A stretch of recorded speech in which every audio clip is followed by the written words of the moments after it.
बच्चों की इस वीडियो में हम क्या पढ़ने वाले हैं, स्ट्रक्चर ऑफ अर्थ के बारे में पढ़ने वाले हैं। ठीक है, तो जैसे कि आप लोगों को पता ही है कि स्ट्रक्चर ऑफ अर्थ का जो पार्ट नंबर 1 है मैं ऑलरेडी अपलोड कर चुका हूँ। ठीक है, और ये सेकंड पार्ट है स्ट्रक्चर ऑफ अर्थ का। अगर आपने वो फर्स्ट पार्ट नहीं देखा है तो आप प्ले लिस्ट पर जाकर देख सकते हो। ठीक है, तो जैसे कि आप लोगों को पता ही है, ठीक है, तो ये मेरा चैनल है hand written notes for UPSC and ICSC Adda. Okay, और जैसे कि बच्चों हमने जो फर्स्ट वीडियो है उसमें मैंने आपको ये बताया था कि जो स्ट्रक्चर ऑफ अर्थ के बारे में पढ़ रहे थे। ठीक है, तो स्ट्रक्चर की जैसे जो अर्थ होती है उसकी जो सबसे इम्पोर्टेंट लेयर्स होती है वो 3 लेयर होती हैं। एक तो होती है क्रस्ट, होती है सबसे बाहर होती है, उसके अंदर होती है मेंटल, और उसके अंदर क्या होती है कोर। ठीक है, तो ये सारा कुछ बच्चों में क्या है, ये वीडियो नंबर 1 में क्या कर चुका हूँ, मैं सारा डिस्कस कर चुका हूँ। ठीक है, अगर आपने नहीं देखी है तो आप वहाँ पे जाकर देख सकते हो। जैसे मैंने बताया था कि जो जिसमें हम रहते हैं, जिससे कॉन्टिनेंट्स बने हुए हैं, ठीक है, वो हमारे पास क्रस्ट है। इसके बाद जाएंगे तो हमारे पास मेंटल आ जाती है, उसके अंदर जाएंगे तो हमारे पास ये क्या है, कोर आ जाती है। ठीक है, और मैंने इसके बाद आपको बताया था कि हमारे पास क्या सोर्स था कि धरती के अंदर क्या है क्या नहीं है। ठीक है, तो उसमें मैंने आपको कुछ डायरेक्ट सोर्स के बारे में बताया था, और कुछ मैंने आपको क्या किया था, इनडायरेक्ट सोर्सेज के बारे में भी बताया था। ठीक है, इसके बाद बच्चों मैंने आपको बताया था वीडियो नंबर 1 में कि जो हमारे पास, अगर हम अर्थ को मैकेनिकली डिवाइड करें तो हम उसको कैटेगराइज करेंगे लिथोस्फीयर में, एस्थीनोस्फीयर में, और हम किस में डिवाइड करेंगे, मीजोस्फीयर में डिवाइड करेंगे। ठीक है, अगर हम क्या करते हैं, अर्थ को केमिकली डिवाइड करते हैं, ठीक है, तो उसको कैटेगराइज करेंगे हम क्रस्ट में, अपर मेंटल में, और लोअर मेंटल में। ठीक है जो, तो ये सारा कुछ बता चुका था, और आपको ये भी बताया था कि जो हमारे पास अर्थ की फर्स्ट लेयर होती है जिसको हम क्रस्ट कहते हैं, इसके 2 पार्ट होते हैं। फर्स्ट पार्ट को हम बोलते हैं कॉन्टिनेंटल क्रस्ट कहते हैं, ठीक है, जिससे सारे कॉन्टिनेंट बने होते हैं। और जो क्रस्ट की सेकंड लेयर होती है उसको हम कहते हैं ओशियनिक क्रस्ट। ठीक है, यानी ओशियनिक क्रस्ट यानी जो सी का बॉटम है, जिससे सी का बॉटम बना होता है, वो हमारे पास ओशियनिक क्रस्ट होती है। ठीक है, तो ये सारा, उसमें थिकनेस कितनी होती है, यहाँ पे ब्रिटेल नेचर होती है, अर्थ का 1% बनता है ऐसे। ठीक है, और ये जो बेसिकली जो क्रस्ट बनी होती है, ठीक है, ये सिलिकॉन और किसकी बनी होती है, सिलिकॉन और एल्यूमिनियम की बनी होती है। ठीक है, तो ये सारा कुछ हम डिस्कस कर चुके थे। इसके बाद आपको ये भी बताया था कि जो यहाँ पे जो अर्थ की फर्स्ट लेयर, ठीक है, कि जो अर्थ की फर्स्ट लेयर और जो अर्थ की सेकंड लेयर है, उसको जो डिवाइड जो लेयर करती है उसको हम कहते हैं मोहो डिस्कंटिन्यूटी। ठीक है, तो बच्चों मोहो डिस्कंटिन्यूटी क्या होता है, ये तो आपको याद रख लेना कि जो अर्थ की क्या है, क्रस्ट को, ठीक है, अर्थ की क्रस्ट को, और जो अर्थ की जो सेकंड लेयर है ना, सेकंड लेयर है, उसका नाम क्या है, मेंटल। ठीक है, तो बच्चों याद रखना है कि अर्थ की फर्स्ट लेयर और जो अर्थ की क्या है, सेकंड लेयर, ठीक है, उसको डिवाइड, उसको सेपरेट जो जो लेयर करती है उसको हम कहते हैं मोहो डिसकंटिन्यूटी। ठीक है, और आपको बताया था कि जैसे कि ये जो मोहो डिसकंटिन्यूटी होती है, ठीक है, ये 30 किलोमीटर पे एग्जिस्ट करती है अगर हम कॉन्टिनेंटल क्रस्ट की बात करें। ठीक है, यानी अगर हम इस एरिया की बात करें तो ये 30 किलोमीटर बिलो जाके मिलेगी हमें। अगर हम ओशियानिक क्रस्ट की बात करें तो ये 8 किलोमीटर पे क्या करती है, एग्जिस्ट करती है। ठीक है, अगर हम इस पार्ट में जाएंगे यहाँ पे। इसके बाद बच्चों मैंने आपको लिथोस्फीयर के बारे में बताया था। ठीक है, तो लिथोस्फीयर क्या होता है, जैसे कि मैं ऑलरेडी आपको बता चुका था कि जब हम क्रस्ट, ठीक है, क्रस्ट प्लस जो अपर मेंटल है, ठीक है, प्लस क्या है, जो अपर मेंटल है, ठीक है, अपर मेंटल क्या है, देखो, जब क्रस्ट और जो अपर मेंटल है, ठीक है, उसको मिला के जो लेयर बनती है ना, अपर मेंटल, ठीक है, क्रस्ट और अपर मेंटल को, ठीक है, इनको मिला के जो लेयर बनती है उसको हम कहते हैं लिथोस्फीयर। ठीक है, थोड़ी सी लोकेशंस भी मैंने आपको दिखाई थी कि जैसे मैंने बताया था, ये हमारे पास क्या है, ये हमारे पास क्रस्ट है। ठीक है, और इसके बाद हम जब जाएंगे ना, ये वाइट कलर की आपको दिख रही होगी, ठीक है, ये वाइट कलर की दिख रही होगी आपको जहाँ पे मैं कर्सर घुमा रहा हूँ। ठीक है, तो ये क्या है, हमारे पास अपर मेंटल है। ठीक है, तो ये क्या है, हमारे पास अपर मेंटल है। ठीक है, और अपर मेंटल और जो क्रस्ट को हम मिला देते हैं तो हमारे पास कौन सी लेयर बनती है, यानी यहाँ से लेके यहाँ तक, ठीक है, हमारे पास जो लेयर होती है ना, अपर मेंटल और क्रस्ट को मिला के, तो यहाँ तक हमारे पास कौन सी लेयर होती है, लिथोस्फीयर होता है। ठीक है, और बच्चों मैंने इसके बाद आपको ये भी बताया था कि जो हमारा लिथोस्फीयर होता है, ठीक है, कि जो हमारा लिथोस्फीयर होता है वो क्या होता है, डिफरेंट डिफरेंट पार्ट्स में क्या किया होता है, वो बड़े बड़े पार्ट में डिवाइड किया होता है। ठीक है, जैसे कि मैं आपको यहाँ पे दिखाना चाहता हूँ कि जो हमारा लिथोस्फीयर है ना, वो क्या है, डिवाइड हो रखा है। ठीक है, कॉन्टिन्यूस लेयर नहीं है, है ना, तो ये आप देख रहे हो कि जो हमारा लिथोस्फीयर है वो क्या कर रहा है, डिवाइड हो रखा है, ठीक है। और बहुत ही बड़े बड़े पीसेस हैं यहाँ पे जिनमें ये डिवाइड हो रखा है।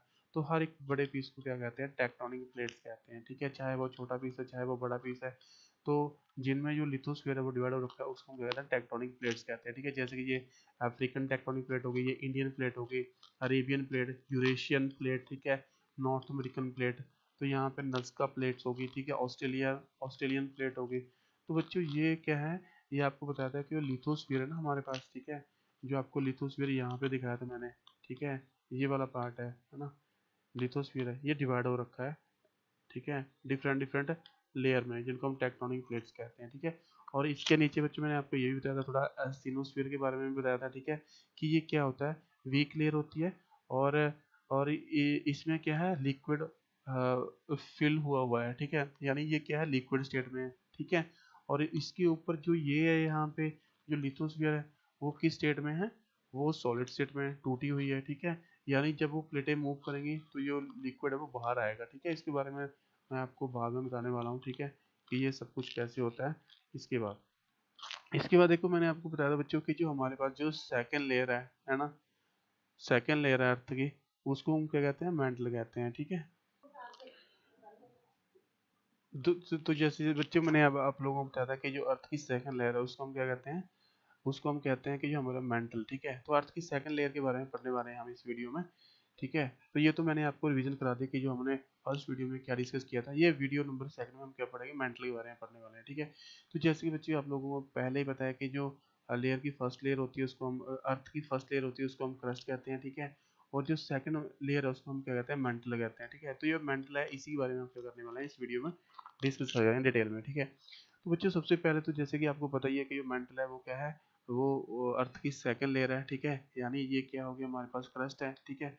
क्रस्ट के बाद जो मेंटल ये एग्जिस्ट करती है ना, यहाँ से लेके, ठीक है, यहाँ से लेके यो up to 20 up to 2900 kilometre तक, ठीक है, जो लेयर एग्जिस्ट करती है ना उसको हम क्या कहते हैं, मेंटल कहते हैं, ठीक है। तो ये माइंड में बिठा लेना। एक तो आप दूसरी चीज देखो बच्चों, मैंने आपको एक चीज बता दी कि जो मोहो डिसकंटिन्यूटी क्या होती है ना। मोहो डिसकंटिन्यूटी होती है, ये ऐसी लेयर होती है कि जो सेपरेट करती है किसको, क्रस्ट को, और मेंटल को सेपरेट करती है, ठीक है। तो उस लेयर को हम क्या कहते हैं, उस लेयर को बच्चों हम कहते हैं क्या, डिसकंटिन्यूटी, ठीक है, या फिर मोहो डिसकंटिन्यूटी कहते हैं, याद रखना है दोनों ही, ठीक है।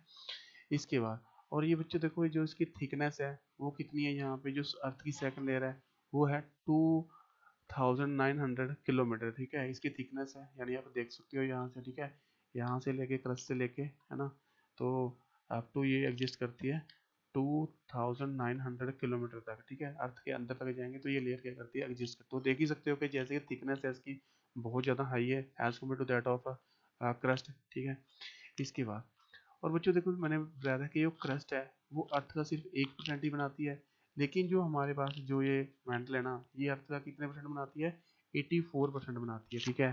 तो बहुत ही बड़ा पार्ट बनाती है। यानी ये जो मेंटल है उसने क्या किया हुआ है, 84% ऑफ द जो अर्थ है उसको ऑक्यूपाई किया है, या बाय वॉल्यूम कह सकते हो कि इसका ये क्या है, अर्थ का 84% बनाती है ये, ठीक है। अगर हम मास की बात करें तो 67% कवर करती है, ठीक है। इसके बाद बच्चों देखो मैंने आपको एक और चीज बताई थी कि जो हमारे पास क्रस्ट होती है, ठीक है, क्रस्ट किसकी बनी होती है, सियाल की बनी होती है, ठीक है, किसकी बनी होती है, सियाल, यानी सिलिका और एल्यूमिनियम की बनी होती है क्रस्ट, ठीक है। अभी आप पूछोगे कि सर जो सेकंड लेयर है हमारे पास वो किसकी बनी होती है, देखो ये अर्थ की सेकंड लेयर है ना, उसको हम कहते हैं सीमा, ठीक है।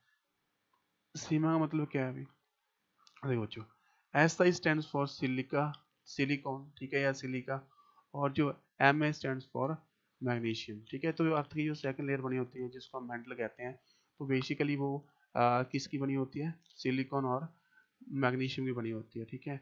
और जो बच्चों उसकी डेंसिटी होती है वो ज़्यादा होती है as compared to that of crust, ठीक है। देखो डेंसिटी का बच्चों मतलब क्या होता है, आपको डेंसिटी का तो फॉर्मूला पता ही होगा, ठीक है। डेंसिटी इज इक्वल टू क्या होती है आपके पास, मास अपॉन वॉल्यूम, ठीक है, मास अपॉन वॉल्यूम, ठीक है।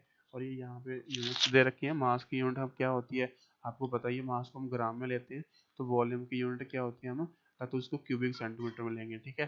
तो उसकी डेंसिटी याद रखनी है कि जैसे जैसे हम क्या करते हैं धरती के अंदर जाते हैं ना, तो जैसे जैसे हम धरती के अंदर जाते हैं तो आप देख रहे हो कि जो उसकी डेंसिटी है वो क्या है, इंक्रीज होती जा रही है, ठीक है। यानी जो हमने फर्स्ट लेयर बताया था मैंने आपको, क्रस्ट की डेंसिटी थी वहाँ पे 2.7 के आसपास, ठीक है।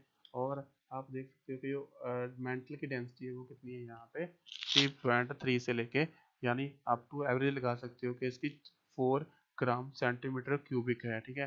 तो जो डेंसिटी मतलब क्या होता है, देखो अगर कोई किसी चीज़ की डेंसिटी इंक्रीज कर रही है ना, यानी ये हमें बताती है कि जो जो ये जो कोई भी चीज़ है ना वो सॉलिड की तरफ जा रही है, ठीक है। यानी कोई चीज़ जो हमें अगर अगर हम अर्थ के क्या है, अगर स्पेस से अंदर की तरफ जा रहे हैं, अगर डेंसिटी बढ़ रही है तो इसका मतलब क्या है कि अर्थ के अंदर कोई ऐसा सॉलिड मटेरियल है, ठीक है, जो बहुत ही ज़्यादा डेंस है, ठीक है। Is it clear? तो बच्चों ये आपको याद रखना है। और इसके बाद the upper most solid part of the mental and the entire crust constitute the lithosphere, ठीक है। तो बच्चों लिथोस्फीयर तो देखो मैं आपको बता चुका था ना, लिथोस्फीयर में तो क्या होता है, लिथोस्फीयर तो होता है कि जो ये दो लेयरों को बना के बनता है। अगर हम जो क्रस्ट, ठीक है, अगर हम क्रस्ट और प्लस अगर हम क्या है अपर मेंटल, ठीक है, अपर मेंटल, ठीक है, अगर हम इन दोनों लेयर को क्या करते हैं, अगर इन दोनों लेयर को मिला देते हैं तो हमारे पास क्या बनता है, लिथोस्फीयर बनता है, ठीक है। क्या बनता है हमारे पास, लिथोस्फीयर बनता है। देखो कौन सी लिथोस्फीयर की बात कर रहा हूँ बच्चों, देखो ये इसका आपको लोगों को ये तो पता ही है कि ये क्या है, यहाँ से लेके ये तो आपके पास में क्या है, ये तो आपके पास में क्रस्ट है, ठीक है। और इसके बाद ये क्या है, अपर मेंटल है, ठीक है, ये क्या है, अपर मेंटल। यानी जो लिथोस्फीयर एग्जिस्ट करेगा ना, ये यहाँ से लेके है ना, और ये यहाँ तक, ठीक है, अर्थ में। तो ये क्या होगा हमारे पास है, लिथोस्फीयर होगा, याद रखना है, ठीक है। ये क्रस्ट के बाद जो क्रस्ट और जो प्लस अपर मेंटल को मिला के हमारे पास कौन सी लेयर बनती है, लिथोस्फीयर बनती है, ठीक है। और लिथोस्फीयर की देखो बच्चों उसकी कैरेक्टरिस्टिक्स क्या है, लिथोस्फीयर की कैरेक्टरिस्टिक्स ये हैं कि जो हमारे पास जो ये क्या है, ये सॉलिड है, सॉलिड स्टेट में एक तो याद रखना है। और दूसरा बच्चों ये क्या है, दूसरा आपको याद रखना है कि ये क्या है, बड़े बड़े पीसेस में क्या हो रखा है, लार्ज लार्ज पीसेस में डिवाइड हो रखा है, ठीक है। और हर एक बड़े लार्ज पीसेस को हम क्या कहते हैं, टेक्टोनिक प्लेट्स कहते हैं, ठीक है। तो ये याद रखना है, जैसे कि आप साउथ अफ्रीकन प्लेट होगी, ठीक है, यहाँ पे अफ्रीकन प्लेट होगी, ये अरेबियन प्लेट होगी, यहाँ पे इंडियन प्लेट होगी, ठीक है। तो यानी हमारा लिथोस्फीयर है ना, वो क्या है, वो सॉलिड है, ठीक है। प्लस दूसरा पॉइंट याद रखना है कि वो क्या है, डिफरेंट डिफरेंट पार्ट्स में ब्रेक डाउन हो रखा है, जिनको हम टेक्टोनिक प्लेट्स कहते हैं, ठीक है। एक तो ये चीज़ आपको याद रखनी है। अभी देखो बच्चों जो हमारे पास क्या होता है कि जो हमारे पास लिथोस्फीयर होता है, ठीक है, और इसके नीचे अगर आप लेयर देखोगे ना, लिथोस्फीयर के नीचे, ठीक है, जो लेयर एग्जिस्ट करती है उसको हम कहते हैं स्टेनोस्फीयर, है ना। तो याद रखना है कि जो हमारे पास लिथोस्फीयर के जो नीचे लेयर एग्जिस्ट करती है उसको हम क्या कहते हैं, स्टेनोस्फीयर कहते हैं, ठीक है। ये देख रहे हो आप कि ये तो हमारा पास क्या था, ये यहाँ से लेके तो यहाँ तक हमारे पास क्या था, ये तो लिथोस्फीयर था, ठीक है। अभी लिथोस्फीयर के नीचे देखो यहाँ पे क्या है, जो रेड कलर का आपको दिख रहा होगा, है ना। तो बच्चों ये क्या है हमारे पास है, ये हमारे पास है एस्थिनोस्फीयर, ठीक है। देखो बच्चों एस्थिनो का मतलब क्या होता है, वीक, ठीक है। और ये किस स्टेट में है, ये सेमी लिक्विड स्टेट में है, ठीक है। यानी ये पूरी तरह से लिक्विड नहीं है, ना ये लिक्विड है ना ये सॉलिड है, ठीक है। यानी क्या है, सेमी लिक्विड फॉर्म में है, जिसको हम क्या कहते हैं, एस्थिनोस्फीयर कहते हैं। यानी जितनी भी मेटल्स जो वोल्केनिक इरप्शन के थ्रू बाहर आती हैं, चाहे वो आयरन है, निकल है, ठीक है, जितनी भी मेटल्स हैं वो सारी की सारी यहाँ पे एस्थिनोस्फीयर में किस स्टेट में होती हैं, लिक्विड स्टेट में होती हैं, ठीक है, यानी सेमी लिक्विड स्टेट में होती हैं। जैसे कि यहाँ पे लोकेशन में आपको ऑलरेडी दिखा चुका हूँ कि हमारे पास लिथोस्फीयर के बाद कौन सी लेयर आती है, हमारे पास एस्थिनोस्फीयर आती है जो कि सेमी लिक्विड स्टेट में है, ठीक है। अभी देखो थोड़ा सा पढ़ लेते हैं इसके बारे में। जैसे कि यहाँ पे यही राइट किया हुआ है कि वो फर्स्ट लेयर है हमारे पास मेंटल की, ठीक है। उसके बाद जो एग्जिस्ट करती है वो है हमारे पास वीक, जिसको एस्टिनो का मतलब क्या होता है बच्चों, वीक लेयर, ठीक है। एस्टिनो मतलब ये वीक लेयर होती है, पता ही है कि जितनी मेटल यहाँ पे एग्जिस्ट करती हैं सारी की सारी किस फॉर्म में करती हैं, यहाँ पे सारी सारी सेमी लिक्विड फॉर्म में एग्जिस्ट करती हैं, ठीक है। और ये क्या है, देखो कितनी ज़्यादा हमें दूरी पे जाके ये लेयर मिलेगी एस्टिनोस्फीयर। अगर हम 80 से लेके, ठीक है, अगर हम 200 किलोमीटर के बीच ही आएंगे उसके, तो कौन सी लेयर मिलेगी हमें, हाईली, ये विस्कस होती है, ठीक है। हाईली विस्कस मतलब क्या है कि इसकी जो डेंसिटी होती है बहुत ज़्यादा होती है, यानी लिक्विड की डेंसिटी कम होती है, ये लिक्विड से थोड़ा सा एक स्टेज आगे है, यानी ये सेमी लिक्विड स्टेट बोला था, मैंने आपको बताया था, ठीक है। तो ये क्या है, बहुत ही ज़्यादा गाढ़ा है, ठीक है। आप सिंपली भाषा में समझ सकते हो इसको कि बहुत ही ज़्यादा गाढ़ा होता है जो इसमें लिक्विड भरा होता है, ठीक है। जैसे कि आपको हनी होता है ना, तो वाटर और हनी में डेंसिटी किसकी ज़्यादा होती है, तो आपको होगा कि सर जो हनी होता है उसकी डेंसिटी ज़्यादा होती है, ठीक है। तो ऐसे ही ये क्या होता है, बहुत ज़्यादा डेंस होता है, हाईली विस्कस होता है, ठीक है।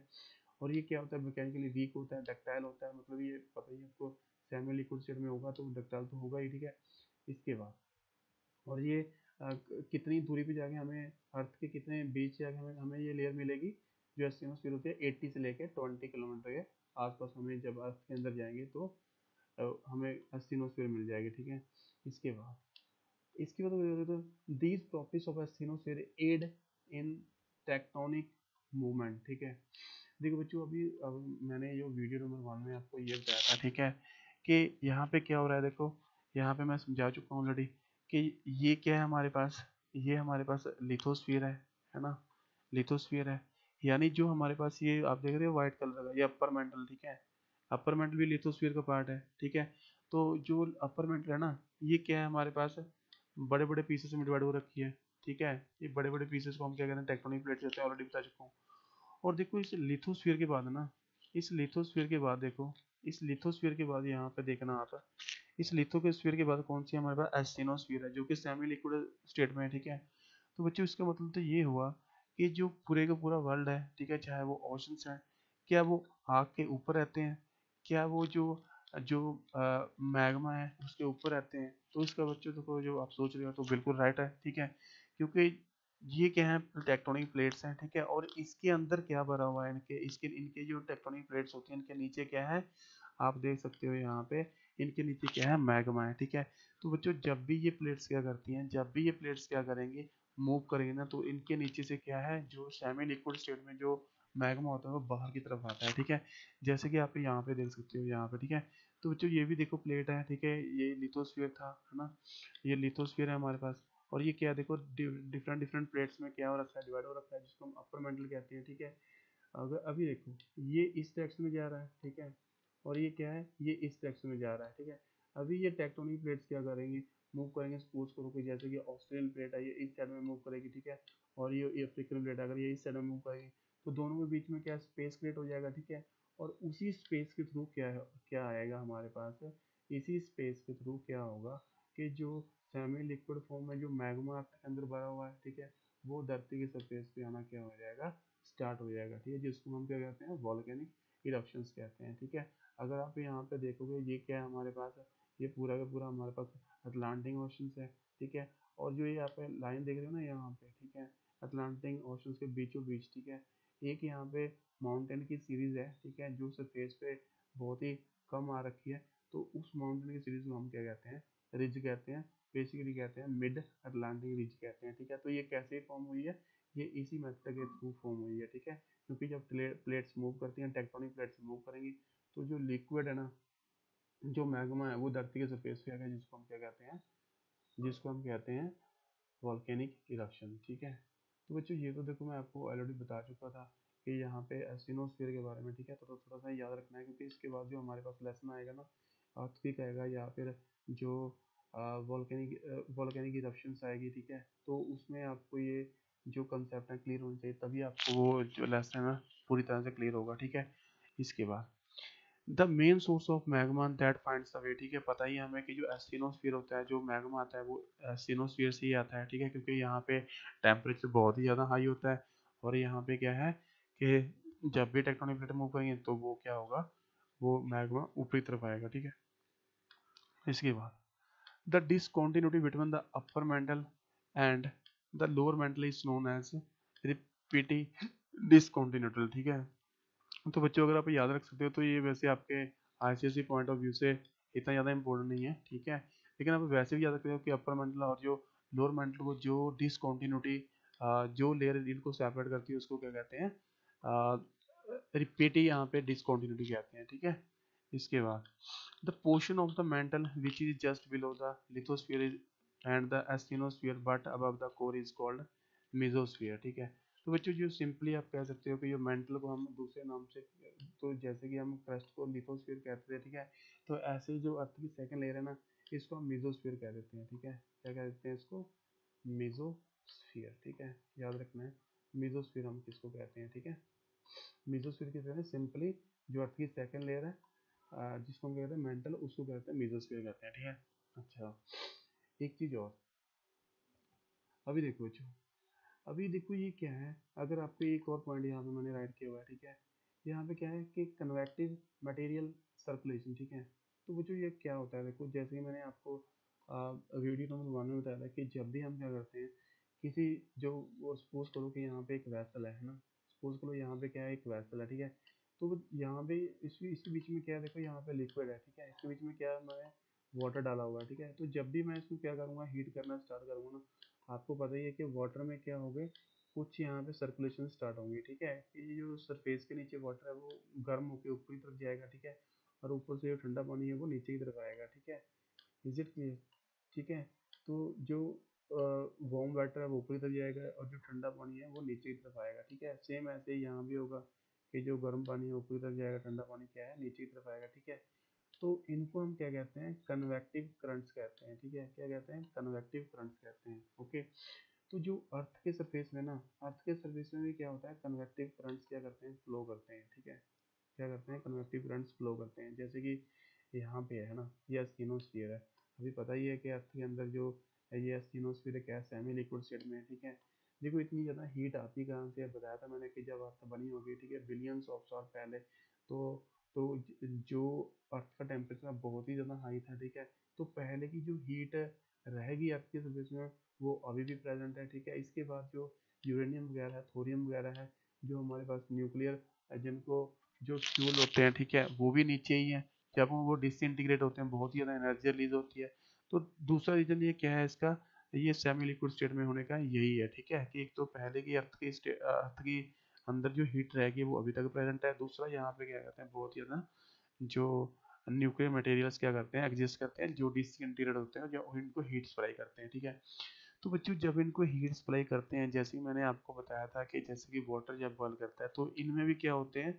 ये भी लिक्विड क्या करेगा, ऊपरी तरफ जाएगा, फिर ये क्या करेगा, नीचे की तरफ आना स्टार्ट हो जाएगा, ठीक है, और ये ऐसा क्यों होता है बता चुका हूँ, ठीक है, कि ये जो जहाँ से हीट मिलेगी गर्म होगा, ये किसकी तरफ जाएगा, ये वहाँ उस जगह की तरफ जाएगा, उस एरिया की तरफ जाएगा जहाँ पे क्या हीट कम है, ठीक है, तो बच्चों ये जो करंट यहाँ पे फ्लो होते हैं ना यहाँ पे एस्टेनोस्फीयर में, ठीक है, इनको हम कहते हैं कन्वेक्टिव करंट्स कहते हैं, ठीक है, अगर ये सोच के देखो, ठीक है, अगर ये लिक्विड मूव कर रहा है, ठीक है, तो उसके ऊपर जो प्लेट है, प्लेट क्या करेगी, वो भी तो मूव करेगी ना, ठीक है, इसको सिंपली आप समझाने के लिए देखो मैंने आपको एक एग्जांपल दी थी कि सपोज करो जैसे कि यहाँ पे कोई वेसल है, ठीक है, और इसमें क्या है, कोई वाटर मैंने क्या किया भरा हुआ है, ठीक है, ये वाटर भरा हुआ है, जब मैं इसको बॉयल करना स्टार्ट कर दूंगा ना, ठीक है, इसके ऊपर रखा हुआ जो ढक्कन है ना, इसके ऊपर रखा हुआ जो ढक्कन है ना, वो भी क्या करना स्टार्ट हो जाएगा, वो भी हिलना स्टार्ट हो जाएगा, उसमें भी वो भी शेक करना स्टार्ट कर देगा, उसमें भी मूवमेंट होना स्टार्ट हो जाएगा, ठीक है, ऐसा क्यों होता है,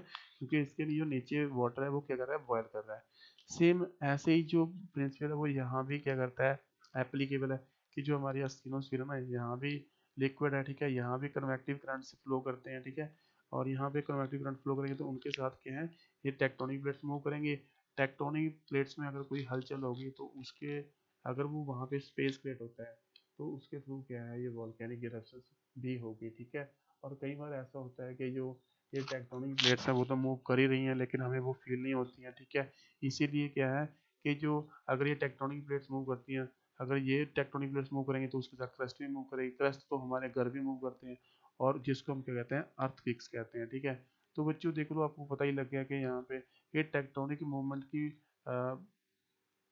टेक्टोनिक प्लेट्स की मूवमेंट जब होती है तो उसी के वही कारण है कि जिससे वोल्केनिक इरप्शंस होती है, ठीक है, वही कारण है जिससे क्या है, अर्थक्वेक्स आते हैं धरती पर, ठीक है, तो ये तो देखो हम पढ़ चुके हैं इसके बारे में, ठीक है, इसके बाद देखो बच्चों हमारे पास क्या है कि जो इसके बाद बच्चों हमारे पास क्या है, देखो इसके बाद हमारे पास जो हमारे पास अर्थ की जो लास्ट लेयर है, ठीक है, हम क्या करेंगे उसके बारे में पढ़ने वाले हैं, तो अर्थ की जो थर्ड लेयर होती है उसको हम क्या कहते हैं, कोर कहते हैं, ठीक है, पता ही है आपको, कि हम जो अर्थ की क्रस्ट के बारे में पढ़ चुके हैं, फिर हम मेंटल के बारे में पढ़ चुके हैं, ठीक है। और आपको ये भी बताया था कि जो मेंटल होती है वो दो पार्ट में डिवाइडेड होती है, ठीक है।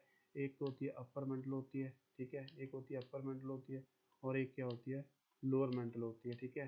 तो ये मेंटल है, दो पार्ट में डिवाइड हो रखी है, अपर मेंटल और लोअर मेंटल में, ठीक है। जो अभी इस वीडियो में हम क्या पढ़ेंगे, जो अर्थ की थर्ड लेयर है वो कोर के बारे में डिस्कस करने वाले हैं, ठीक है।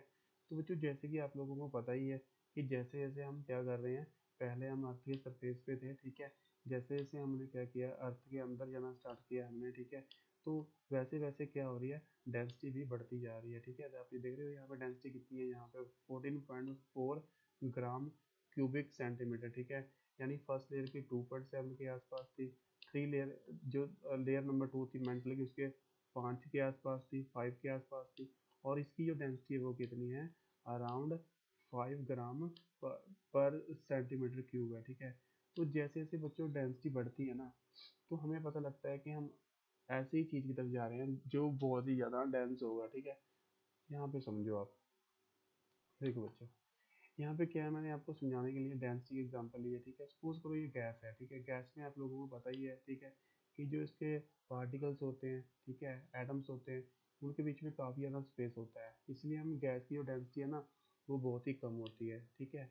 जब यही गैस क्या है, किस में कन्वर्ट हो जाती है, जब यही गैस किस में कन्वर्ट होती है, लिक्विड में कन्वर्ट हो जाती है, ठीक है। यानी सिंपली आप कह दो कि वाटर वेपर से जब वो पानी में कन्वर्ट हो, वाटर में कन्वर्ट हो जाते हैं, ठीक है। तो इसकी डेंसिटी थोड़ी सी क्या कर जाती है, इंक्रीज कर जाती है, ठीक है। लेकिन जब यही लिक्विड, जब यही वाटर आइस में कन्वर्ट हो जाएगा तो इसकी डेंसिटी क्या है, बहुत ही ज़्यादा बढ़ जाती है, ठीक है। तो बच्चों जैसे कि यहाँ पे डेंसिटी क्या हो रही है, इसके जैसे जैसे यहाँ पे मैटर के पार्टिकल्स नज़दीक आते हैं, वैसे वैसे उनकी डेंसिटी भी क्या है, इंक्रीज होती जा रही है, ठीक है। देखो जैसे ही हम यहाँ पे गैस से ना लिक्विड की तरफ बढ़ेंगे, फिर हम यहाँ पे सॉलिड की तरफ बढ़ेंगे, तो हमें पता लग जाएगा कि जो हमें पता चलता जाएगा कि हम ऐसी चीज़ की तरफ जा रहे हैं जो बहुत ही ज़्यादा सॉलिड होगी, ठीक है। सेम है वही प्रिंसिपल यहाँ भी फॉलो किया जाता है, ठीक है, कि जैसे जैसे हम अर्थ के सरफेस से लेके अर्थ के अंदर की तरफ जा रहे हैं, इनकी डेंसिटी क्या है, इंक्रीज होती जा रही है। इसका मतलब ये है कि हम कोई ऐसी चीज़ है अर्थ के सरफेस के अंदर जो क्या है, बहुत ही ज़्यादा डेंस होती है, ठीक है। एक तो ये चीज़ याद रखना है। दूसरी चीज़, देखो बच्चों जैसे कि मैंने आपको बताया था कि जो हमारे पास मेंटल होती है उसको टू पार्ट में कैटेगराइज किया होता है, एक तो अपर मेंटल होती है, एक लोअर मेंटल होती है, ऐसा, ठीक है, याद रखना है आपको। ऐसे ही जो हमारे पास कोर होती है ना, तो उसको भी हम क्या करते हैं, दो पार्ट्स में डिवाइड करते हैं, ठीक है। एक तो होती है हमारे पास इनर कोर, ठीक है। एक क्या होती है हमारे पास, इनर कोर है, ठीक है। इनर कोर अभी कहाँ पे एग्जिस्ट करती है, देखो जो इनर कोर है ना हमारे पास, जो 5100 किलोमीटर के बाद, ठीक है, वो लेयर क्या करती है, एग्जिस्ट करती है। सिंपली समझो यहाँ पे, देखो ये हमारे पास इनर कोर है, ठीक है, इनर कोर है, ओके। और इसके बाहर क्या है, यहाँ से लेके यहाँ तक हमारे पास क्या है, ये आउटर कोर है, ठीक है। और जो बच्चों हमारे पास जो आउटर कोर है वो क्या है, लिक्विड स्टेट में है। और जो हमारे पास क्या है, इनर कोर है, वो हमारे पास किसमें, सॉलिड स्टेट में है, ठीक है।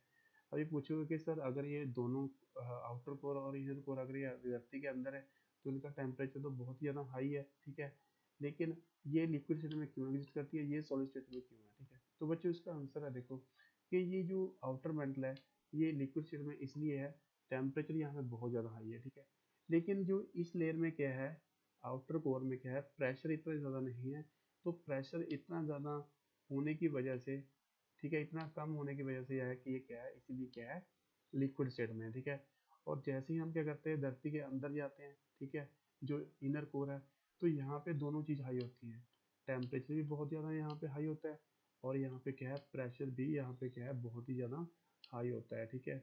अभी बच्चों देखो जो टेम्परेचर भी यहाँ पे ज़्यादा है और प्रेशर भी ज़्यादा है, यहाँ पे टेम्परेचर अगर ज़्यादा होगा तो इसका मतलब ये भी जो इनर कोर है ये भी लिक्विड स्टेट में होनी चाहिए थी।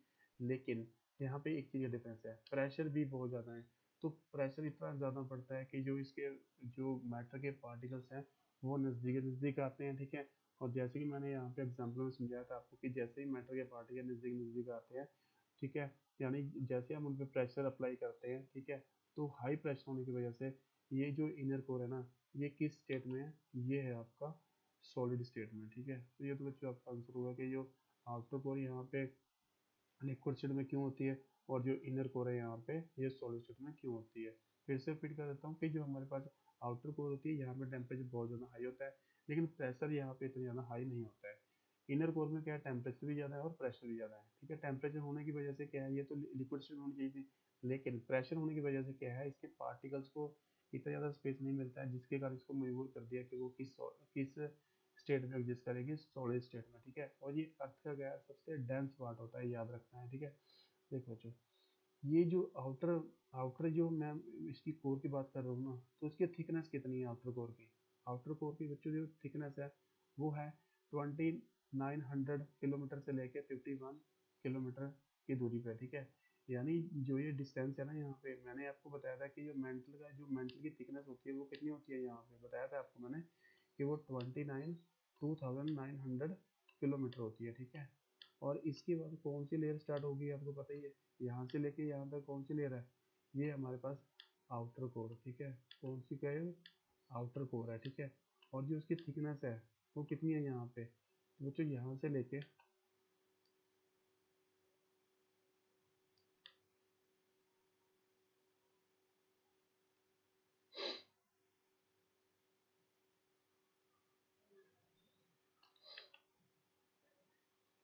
तो बच्चों देखो ये आपकी, ये तो थी हमारे मेंटल की थिकनेस थी। और देखो आउटर कोर से लेके मेंटल से लेके, ठीक है, जो इनर कोर है वहां तक का जो थिकनेस है ना, इसकी थिकनेस कितनी है देखो, ये आप देख सकते हो कि 51, यहाँ पे माइनस कर सकते हो आप, ठीक है। तो इसकी थिकनेस कितनी होगी, ठीक है।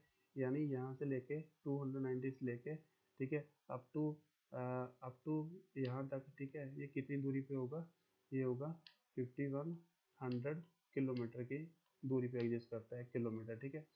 इसके बाद देखो हमारे पास जो इनर कोर है वो यहाँ पे 5100 किलोमीटर से लेके कहाँ तक ही जाएगी, जहाँ तक अर्थ का जो सेंटर है वो नहीं आ जाता है, ठीक है। तो आपको पता ही है कि जैसे कि अर्थ का रेडियस होता है वो 6700 के आसपास होता है, ठीक है, किलोमीटर के आसपास होता है।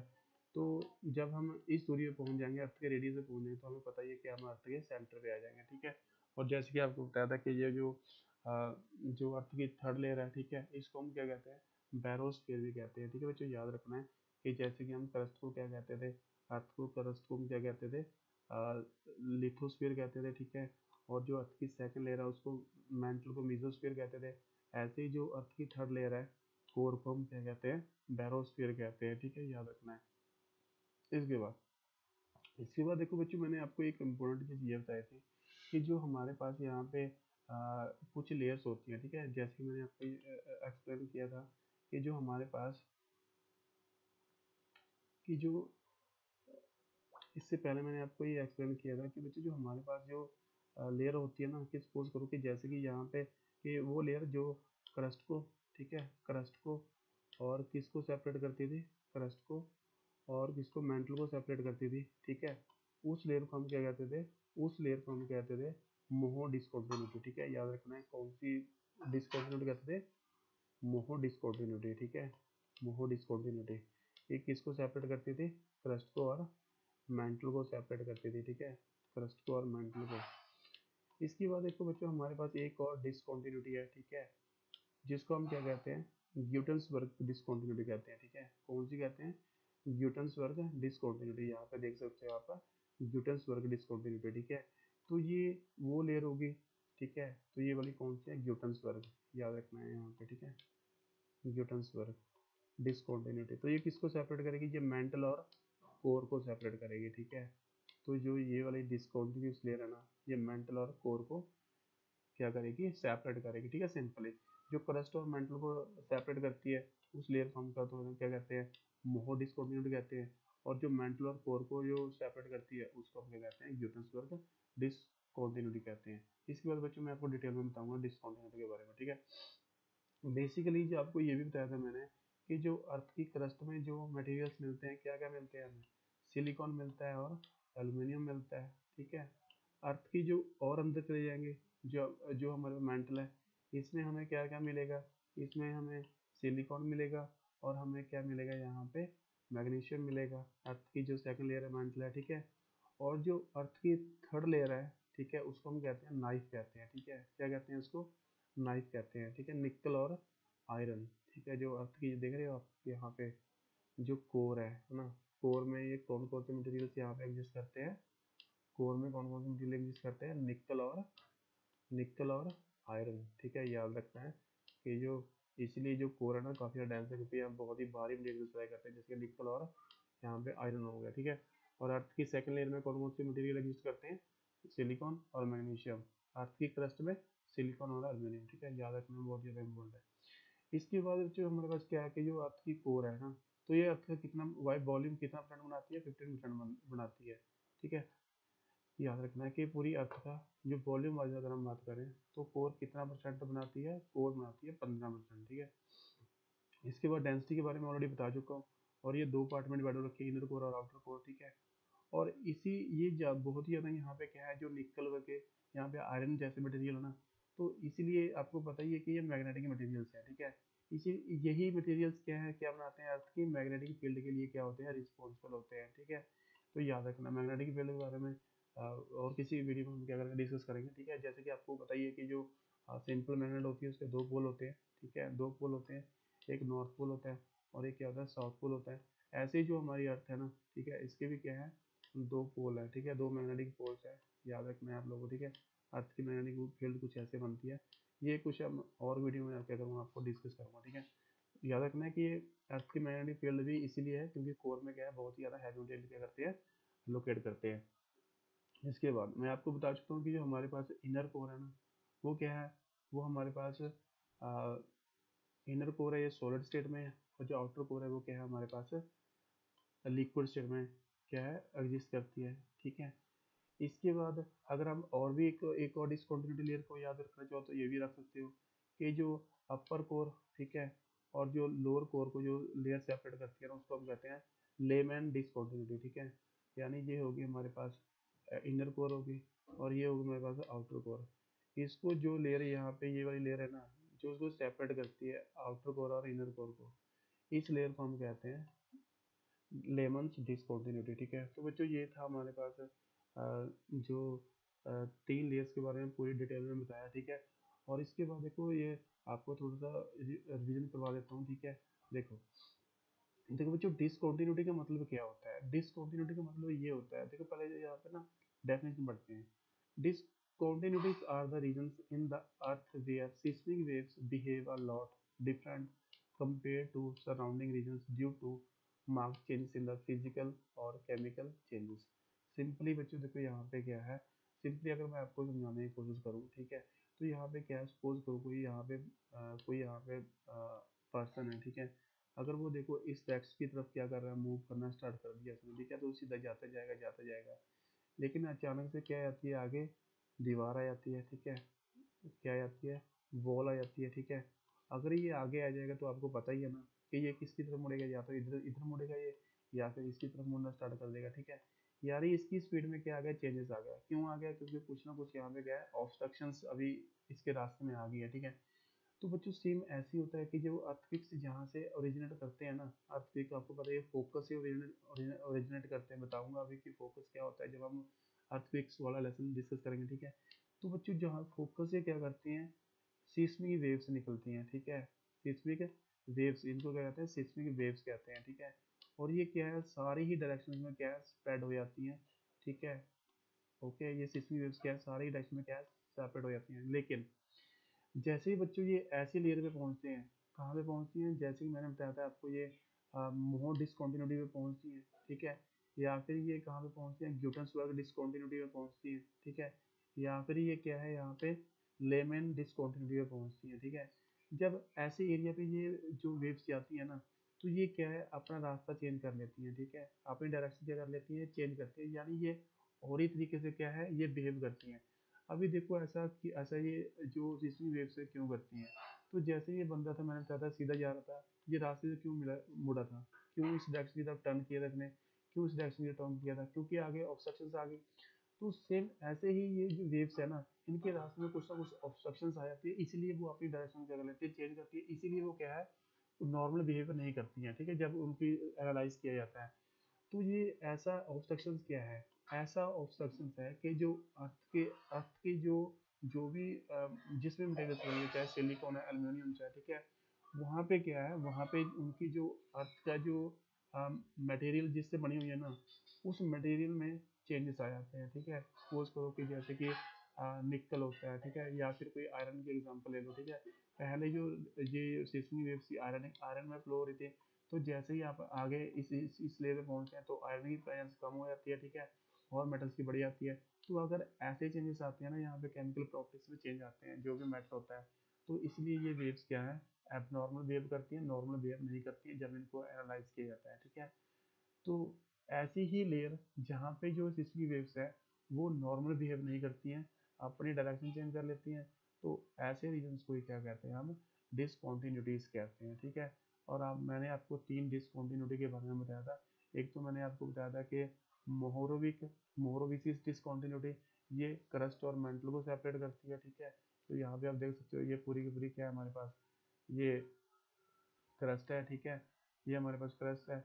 और इसके बाद ये क्या है हमारे पास है, ये मेंटल स्टार्ट हो जाती है, यहाँ से लेके यहाँ तक क्या है हमारे पास है, ये मेंटल चलती है, ठीक है। तो मोर भी डिसकॉन्टिन्यूटी सिंपल सी बात है, बता देना कि ये क्रस्ट को और मेंटल को सेपरेट करती है। ऐसे ही हमारे पास यहाँ पे क्या है, जो ब्यूटेन्सबर्ग डिसकॉन्टिन्यूटी है, ब्यूटेन्सबर्ग को डिसकॉन्टिन्यूटी यहाँ पे देख सकते हो आप, ठीक है। तो ये क्या करती है, मेंटल को, और ये क्या करती है, कोर को सेपरेट करती है, ठीक है। तो याद रखना बहुत ज़्यादा ईजी है। सिर्फ ये कि ब्यूटेन्सबर्ग डिसकॉन्टिन्यूटी क्या होती है बता चुका हूँ ऑलरेडी। और इसका नाम गिटन्सबर्ग है क्योंकि इसको जिसकी इन्वेंशन की थी वो इसी साइंटिस्ट के नाम पे थी, ठीक है। और ये क्या करती है, जब यहाँ पे सिस्टम वेव हो तो यहाँ भी एबनॉर्मल बिहेव करती हैं, यहाँ भी नॉर्मल बिहेव नहीं करती हैं, ठीक है। बहुत ही चेंजेस आते हैं उनके बिहेवियर में जब उनको एनालाइज किया जाता है, ठीक है। और ये किस किस को सेपरेट करती है गिटनबर्ग, ये करती है मेंटल और कोर को सेपरेट करती है, ठीक है। इसके बाद एक और चीज़ आपको यहाँ पे समझनी है कि जो हमारी अर्थ है, ठीक है, उसमें कौन कौन से मटेरियल्स मिलते हैं। देखो सबसे ज़्यादा तो हमारे पास ऑक्सीजन है, ठीक है। अगर हम अर्थ की बात करें कि अर्थ में सबसे ज़्यादा क्या है, तो सबसे ज़्यादा तो ऑक्सीजन है 46.6%। इसके बाद आता है हमारे पास सिलिकॉन आता है, ठीक है। फिर आप देख सकते हो कि ये एल्यूमिनियम है, ठीक है, आयरन है, ठीक है, कैल्शियम है, यहाँ पे सोडियम है, पोटाशियम है, मैग्नीशियम है, ठीक है। तो देख रहे हो कि अर्थ की जो अर्थ जिससे मिलके अर्थ बनी हुई है ना, सबसे ज़्यादा ऑक्सीजन है यहाँ पे, फिर सिलिकॉन है, एल्यूमिनियम है, फिर आयरन आ जाता है, ठीक है। थोड़ा सा इसके बारे में पता था। इसके बाद देखो बच्चों, जैसे मैंने आपको बताया था कि हमारे पास जो क्रस्ट होती है, ठीक है, और क्रस्ट को मेंटल को सेपरेट करती है मोहो डिस्कॉन्टिन्यूटी, ठीक है। और मैंने बताया था कि मेंटल भी दो तरह की होती है, एक अपर मेंटल होती है हमारे पास और एक क्या होती है, लोअर मेंटल होती है, ठीक है। और जो ये मेंटल बनी होती है किसकी बनी होती है, ये सिलिकॉन और एल्यूमिनियम की बनी होती है, ठीक है। और क्रस्ट किसकी बनी होती है, सिलिकॉन और एल्यूमिनियम की। और जो ये मेंटल बनी होती है वो सिलिकॉन और मैग्नीशियम की बनी होती है, ठीक है। इसके बाद बच्चों हमारे पास क्या है कि जो कोर है, ठीक है, कोर किसकी बनी हुई है हमारे पास, नाइफ की बनी हुई है, ठीक है, यानी निकल और आयरन की बनी हुई है, ठीक है। और ये कोर को भी दो पार्ट में डिवाइड किया पढ़ाया था मैंने आपको, एक आउटर कोर होती है और एक इनर कोर होती है, ठीक है। तो बच्चों ये क्या था हमारा लेसन नंबर, ये लेसन नंबर हमारा 4 था आईसीएसई की जो ज्योग्राफी है, ठीक है। तो इसके आगे आने वाली वीडियो में हम जो लेसन नंबर 5 क्या करेंगे, डिस्कस करेंगे, ठीक है। तो बच्चों अगर आपको मेरी वीडियोस अच्छी लगती हैं तो आप अपने फ्रेंड्स के साथ शेयर करो, ठीक है।